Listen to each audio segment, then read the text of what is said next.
Huge respect for Brian Cody, but after what Henry Shefflin has gone through in recent months, don't think a clap on the back and a well done would have been too much to ask, is what David Connors says there after what was certainly an interesting and mixed reaction, really, after the handshake between Henry Shefflin and Brian Cody following the conclusion of Galway's 1-point victory over Kilkenny. And look, the reaction was certainly quite interesting, to say the least. And obviously the handshake itself between, let's not forget, two absolute legends of the game, and Henry Shefflin having won multiple All-Irelands under the grasp of what was, of course, and what is very much in many people's eyes the greatest GAA manager of all time in Brian Cody. But the reaction was interesting, and obviously the handshake itself was certainly interesting, wasn't it? Because it did seem, was it a bit over the top? Was it a bit too intense? I mean, we'll certainly get through some tweets and we'll certainly get through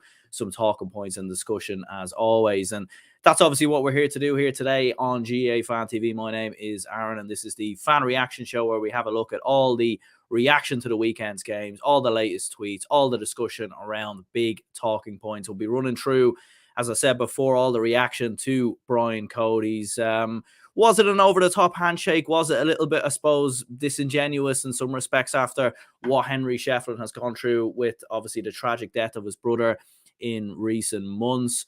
Or was it just the fact that, was there even that much into it? I'm not sure, with the fact that obviously Kilkenny had been beaten in quite disappointing circumstances. Obviously with that late free, which many people do believe certainly wasn't one. We'll be looking through some reaction to Derry's big win over Tyrone as well. We'll also be discussing some of the abuse that Buff Egan faced over the weekend when he went to the Clare and Cork game. And certainly very disappointing to see, whether you love or hate Buff Egan. And certainly he is a divisive figure within GAA at times. And certainly I don't agree with everything that he does at times. But certainly the abuse he received over the weekend was very, very disappointing to see. So we'll be discussing that a little bit as well as the penalties that happened between Limerick and Clare. What is it the right decision to have penalties in the GAA? I'd certainly love to hear your viewpoint. It is the fan reaction show where we look through reaction from fans, journalists, media, absolutely everyone. So let's do this.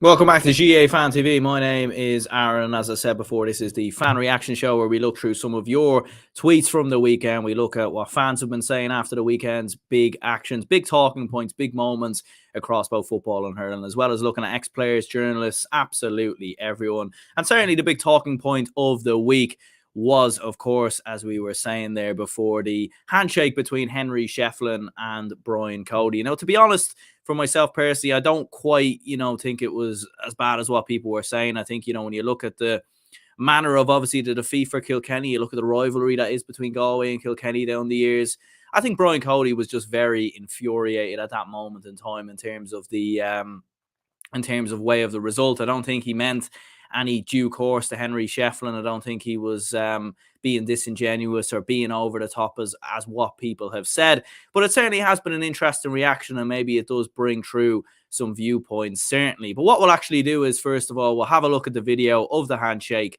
and then let's form our opinion and look at some tweets based off of that. Yeah, there's the two great men afterwards. What did you make of the handshake? A lot of comment on it, Shane. Listen, if you're to read body language, Des, it looks disappointing if you ask me. Two legends of the game. If I wasn't here tonight, I was going straight to there to Salt Hill for that reason alone. You can see the stare from Brian Cody. You can nearly see Henry looking back at him as if he's nearly disappointed. Yeah, absolutely. And you could see at the end there, I suppose, the face that was on Brian Cody. He certainly didn't look happy. Look, let's be perfectly honest. He certainly wasn't happy with the result. He certainly wasn't happy with the way that the game went. And, given the fact that these two men are obviously, they certainly have been best of mates in the past, obviously, given the fact that Henry Shefflin was the, I suppose, leading figure under that Brian Cody side that was so dominant for year after year, winning All-Ireland Senior Hurling Championships and very much being the greatest hurling team of all time up until present day, and arguably still the greatest hurling team of all time. Certainly are still the greatest hurling side of all time, in my opinion. And look, the reaction was certainly interesting. And as Kieran Deely says here, he says, think Brian Cody comes out of this desperately, don't care how many All-Irelands he's won. Well done, Henry Shefflin. And look, obviously, are you going to expect them both to start hugging and kissing on the sideline? Probably not, especially after a result like that. If this game ends in a draw, I think the reaction is probably a little bit different. I don't think it's as firm as Brian Cody was there, and probably wasn't as maybe intimidating as it was. I just think with that late decision and that late free going in Galway's favour, I think Brian Cody's looking at Henry Shefflin and saying, look, you got away with that one. You just about got that one. Fair play. Is it a case of Brian Cody maybe not happy that Henry Shefflin has gone to manage a side like Galway, big rivals of Kilkenny down the years, and obviously a rival side, make no mistake about it. Is he a bit disappointed with that? Could there be something more there with the fact that many people do feel that Henry Shefflin has been waiting in the wings for that Kilkenny job, a job that Brian Cody is very reluctant to leave at this moment in time? And maybe there's more to it than certainly we know. Smaller Fish GAA says not one word spoken between them. Cody stared Henry out of it and kept hold of his hand as Henry turned away. Me and Miko would be friendlier. Tommy Rooney says, what a stare down. The slow motion video of Brian Cody and Henry Shefflin shaking hands at full time there was epic. Frank Dempsey says Brian Cody is a legend and a brilliant manager, but what he did today while shaking Henry Shefflin's hand was very poor form. A simple well done would have sufficed. Mickey Hart warmly shook Glenn Ryan's hand today after taking a heavy beating. Fair play to him. Shane Brophy says, I'd hate to think that the Cody v Shefflin thing is personal, only that Cody doesn't like any Kilkenny man jeopardizing Kilkenny's chance of winning games. And yeah, that is a fair point there from Shane. I think maybe that could have something to do with it, with the fact that, he is a Kilkenny legend true and true. And maybe there is a bit of bitterness there, or a bit of hard feeling maybe towards Henry Shefflin ever so slightly. And is it a bit over the top given what Henry Shefflin has gone through in recent months? Maybe it is, but I don't know. You don't know what goes on behind the scenes. Maybe they were chatting before the game. Everyone is very quick to pick up on these kind of moments and sort of try and infuse drama, because there probably isn't enough of that in Gaelic games at the minute. There isn't enough big rivalries, personal agendas, people calling each other out or anything like that. There isn't enough tastiness, spiciness. You wouldn't be getting the popcorn out for a lot of Gaelic games matches at the minute, would you? But this is certainly one that, because of the connection between the two, and you'd probably look at it in a similar sort of way of Liam Cahill going up against Tipperary because of his connections with Tipperary and obviously being the current Waterford senior hurling manager. So, I think sometimes we like to infuse drama. We like to create more things that is there, rather than there probably isn't really much in it, to be perfectly honest, other than the fact that I think Cody was certainly very upset with that result, as was very much expected, and maybe just a slight bit of bitterness. But I do think the reaction online has probably been maybe a little bit over the top, to say the least. Joe Brawley says here, well plotted, well executed game plan. Derry far too classy and motivated for the Tyrone men. Thrilled to have our dignity and self-respect back. Great for Derry football to be back where we ought to be. Now beer, woohoo, is what Joe Brawley says there. Well, look, I'm sure Joe is absolutely over the moon. I mean, he certainly spent plenty of time slating the Derry footballers in the past decade or so. And I even seen a tweet he put out this morning actually saying that he watched the game back and sort of said that Derry still have a long way to go, which certainly isn't wrong. But look, it was a it was a brilliant performance. It was a brilliant win for Derry to go away to the home of the All-Ireland champions, beat them by 11 points, a significant victory, a significant win, and a brilliant performance. And, I think if it was a Mayo, I think if it was a Kerry, a Toronto, or a Galway or a Dublin that went away to Tyrone, that went away to the All-Ireland champions and beat them by 11 points, I think a lot of people will be speaking about them as serious All-Ireland contenders. And, Derry, for me, they've been a side that's been knocking on the door for the last couple of years. And yes, some people have said they're overrated. Some people have said, they haven't quite got over the line. And I know there was that statistic of the fact that they've won just one championship game up until this victory. But let's not forget their last two championship games have been against good teams. They played Donegal last year in the opening game. They also played Armagh the year before in the opening game. So they've had some tough opening draws in Ulster, and they've certainly had some tough games since Rory Gallagher has become the manager. And Tyrone is not an easy game either. And as I said in the podcast yesterday and in the match reaction, the intensity, the energy that they brought was brilliant. And Conor OCallaghan here says the most aggressive Derry championship performance in 13 years easily. Tyrone have definitely been caught out by the energy Derry have brought. Huge ovation from the stand for the Oak Leaf players going off. Big ask for Tyrone. Now, Vinnie Murphy says Mayo looked leading-footed against Galway. Tyrone looked like they walked into a haymaker against Derry. Armagh blew a head gasket against Donegal. Peaking at the right time will be key this year. The more I see, the bigger chance Dublin have. And we will be getting through some reaction in regards to Dublin's victory over Wexford as well. And obviously the very top-class performance by Conor OCallaghan coming back into the team as well. But it does go to show that, certainly peaking at the right time is key. And for Armagh, they looked very good at the start of the year. A lot of people putting them, as one of the contenders to win the All-Ireland. Whereas now it looks very, very tough for them, doesn't it? Having obviously lost to Donegal and looking at some of the potential teams they could be playing in the qualifiers as well. Orla Mullen says Derry held Tyrone 0-3 from play yesterday, some going over the course of 70 plus minutes. Red Hands had 13 of the 15 starters from the 2021 All-Ireland final, a game in which they scored 2-8 from play and 3-9 from play against Kerry. And yeah, I don't know what it is about Tyrone, but all just has not looked right this year. And I do always think, when things start going wrong on the pitch, yes, you can look at ability, you can look at, the players maybe not given 100%, but I do think sometimes it boils down to structures and things going off the pitch and, what's happening behind the scenes. And you look at a lot of the Tyrone players that have been opting out this year, that haven't been part of the panel, obviously the likes of your Tiernan McCanns. You've obviously had Paul Donaghy, who's opted away there as well, Lee Brennan, who's opted away.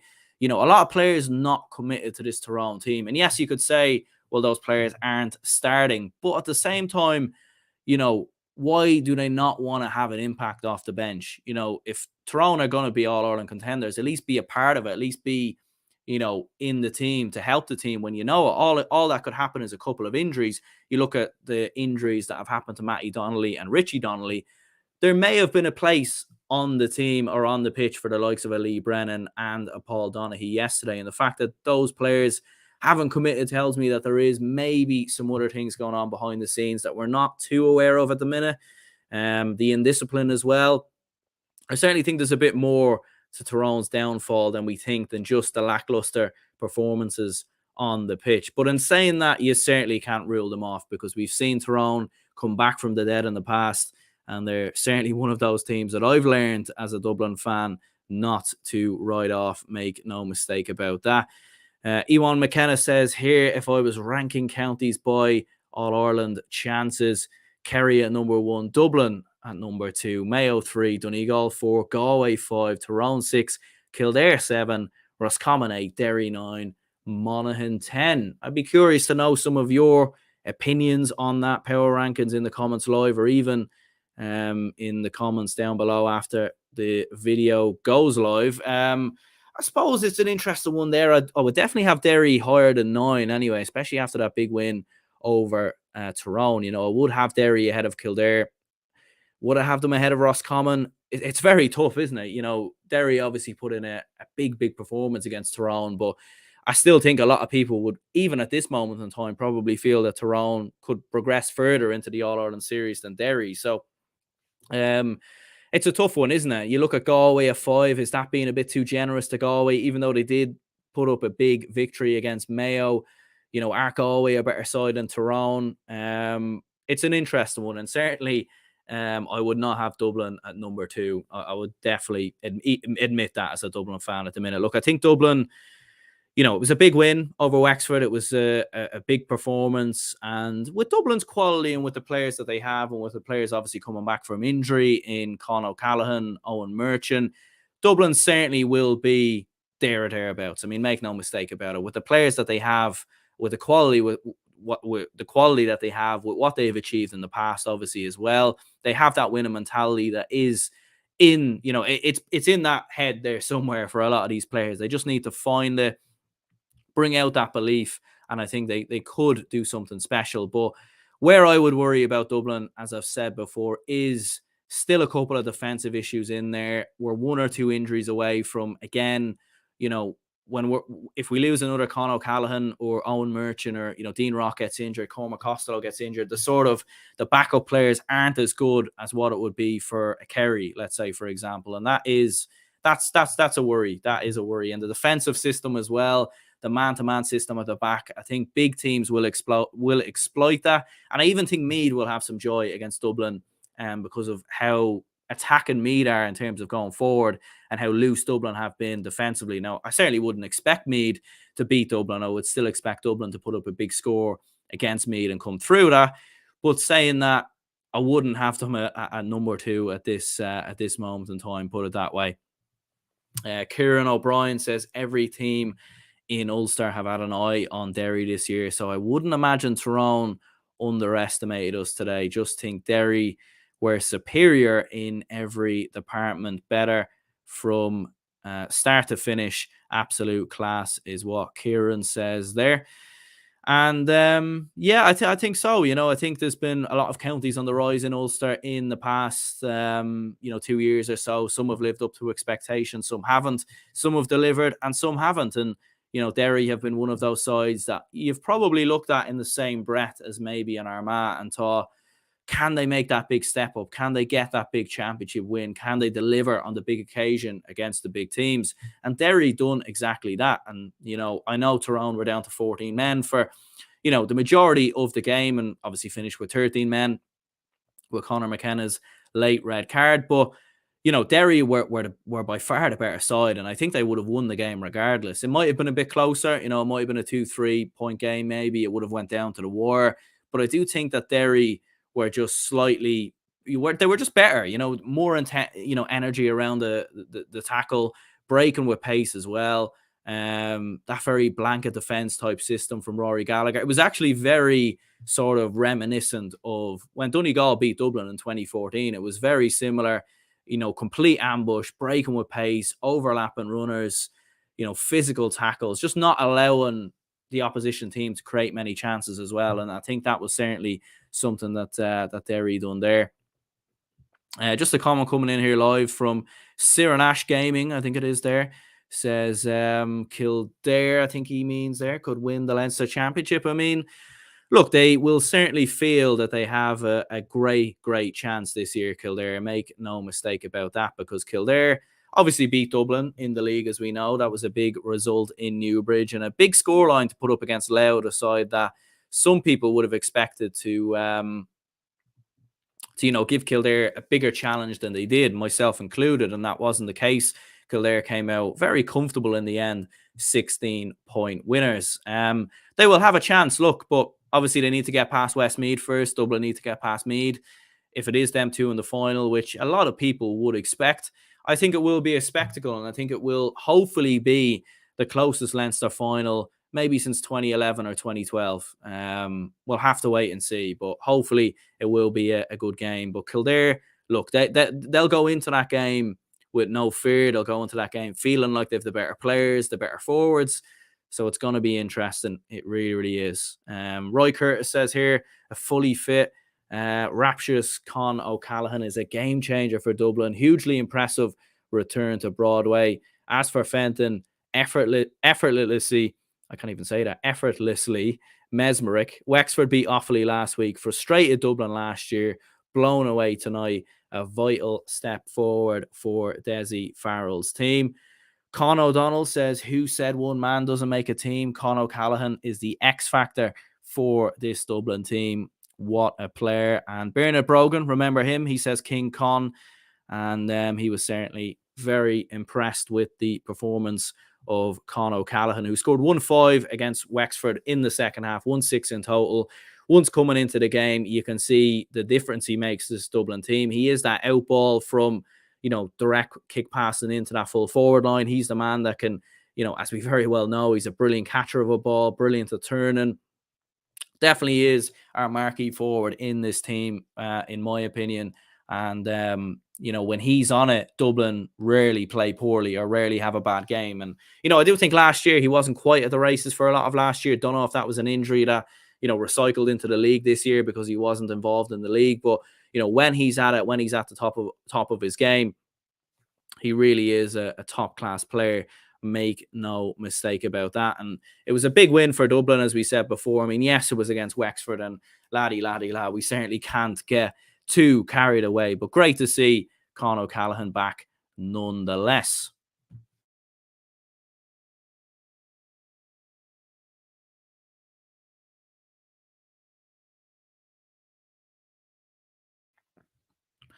Next score wins would be better than penalties or a free-taking contest in GAA.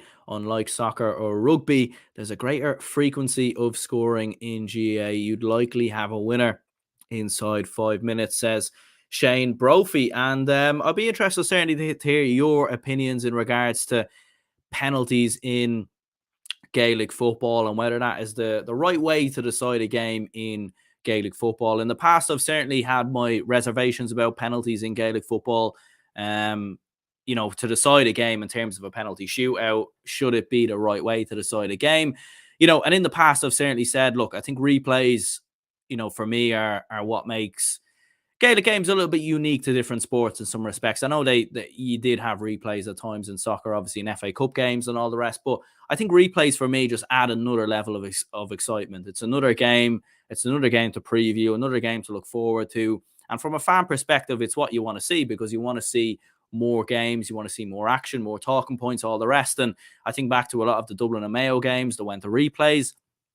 There was just that extra buzz and excitement and anticipation when the replay came around. Like, for example, with the Dublin and Kerry All-Ireland final in 2019, there was, for me, a lot more excitement going into the replay than there was the first game because we weren't quite sure the level of what Kerry were at.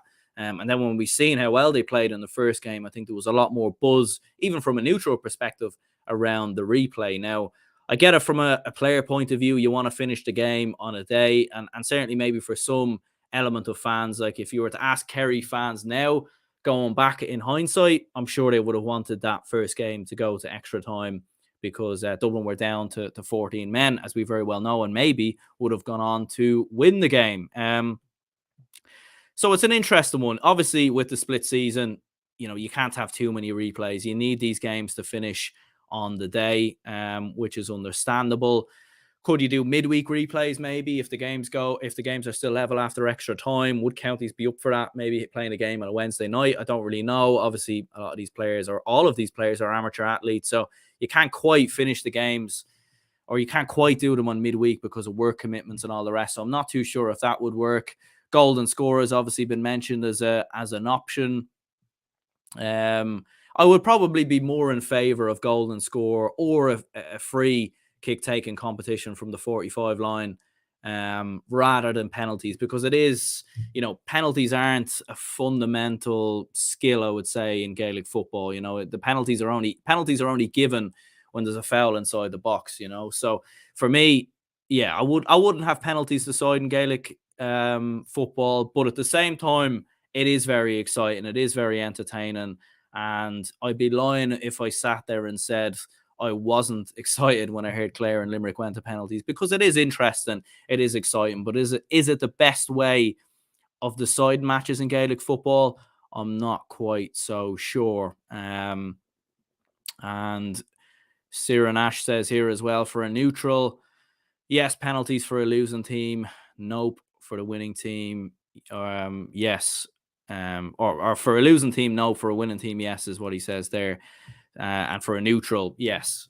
So yeah, absolutely. Obviously, if you lose on penalties, it's a bad way to lose, isn't it? And will it ever happen? And it'll be an interesting one to ever see if we get an All-Ireland final or All-Ireland semi-finals that go to penalties, because they're quite big. Obviously, the All-Ireland final would go to a replay, but if the second game is level, I think that could go to penalties. So could we ever see that? I'm not sure. But that would be interesting to say the least. This was a tweet from myself here, actually.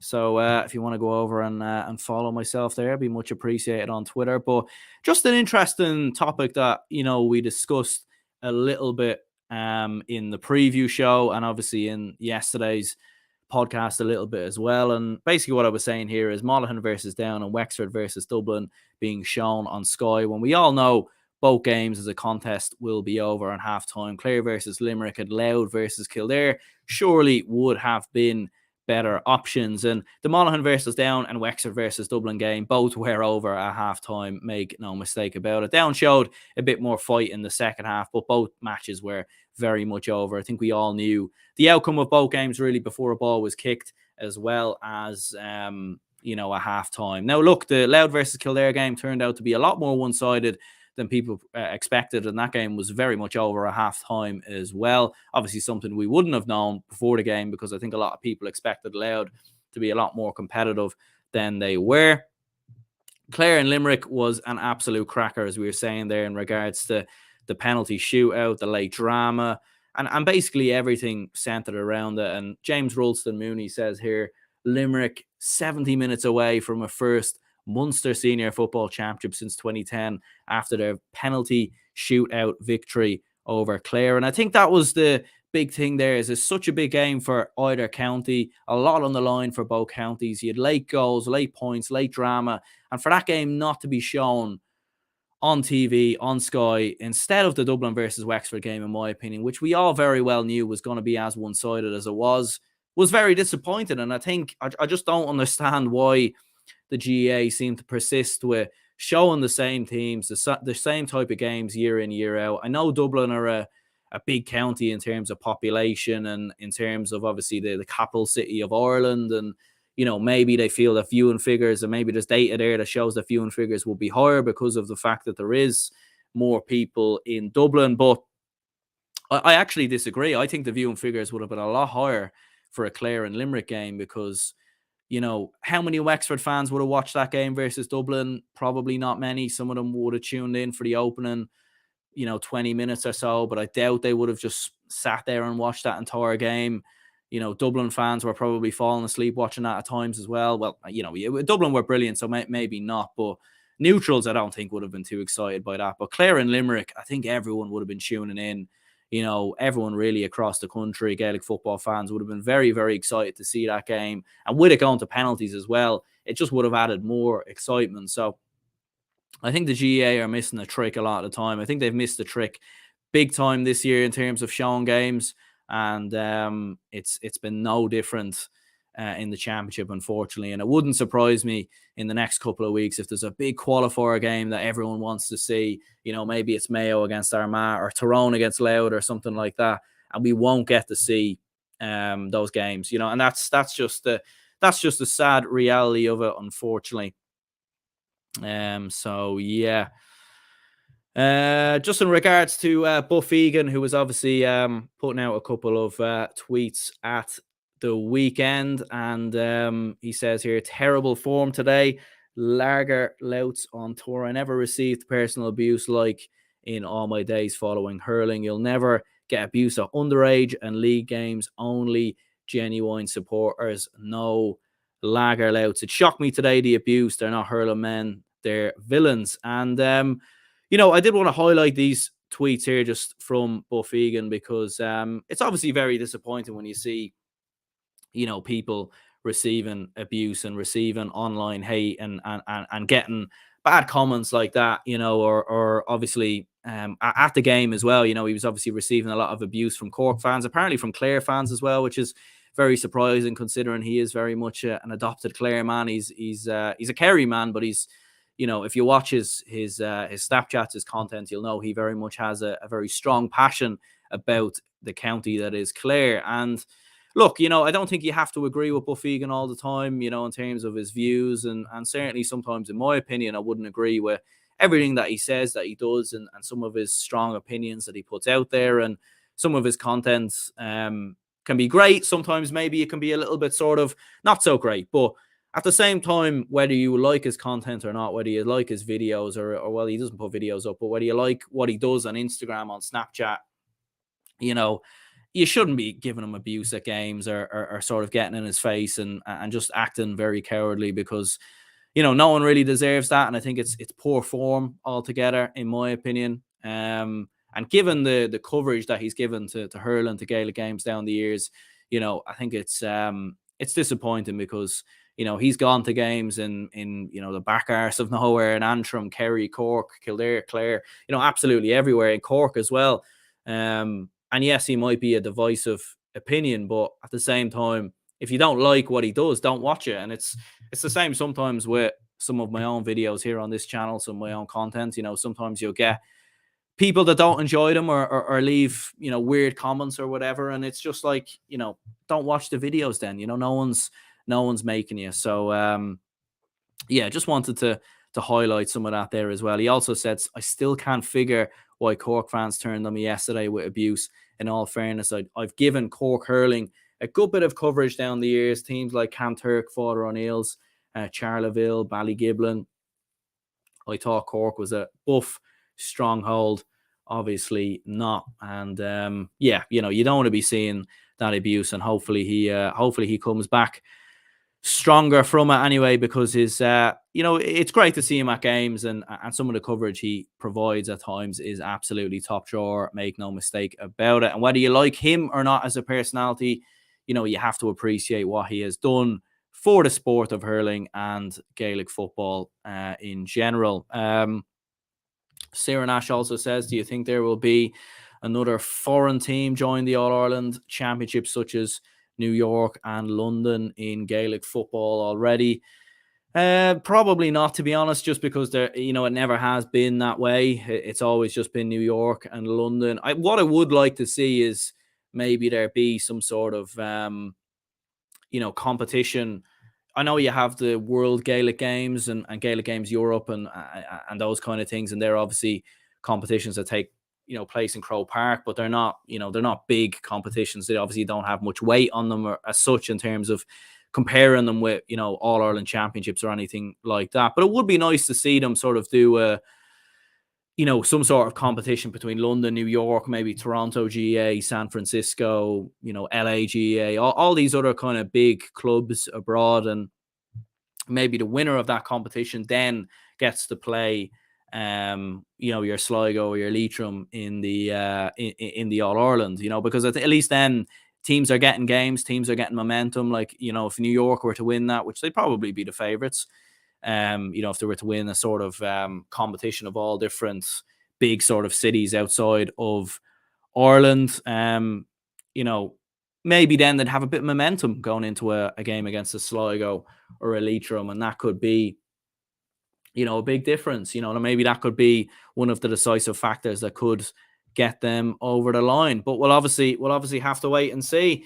I suppose we'll wrap this up here anyway. Cheers to anyone who tuned in, left any comments. If you could smash the like button, that'd be much appreciated. Subscribe if you're new to the channel. There will be a preview out for this weekend's football and hurling action that will be out on Thursday as well. There's not too many exciting games this weekend, unfortunately, which yeah, isn't particularly great, but we will drop a preview anyway. So yeah, if you enjoyed this content, enjoyed this video, let me know in the comments down below. Let me know what you thought in regards to some of the different opinions that we discussed here today in regards to Brian Cody, Henry Shefflin, Derry's big win, Dublin's win as well. Let me know in the comments down below, and I'll see you all later.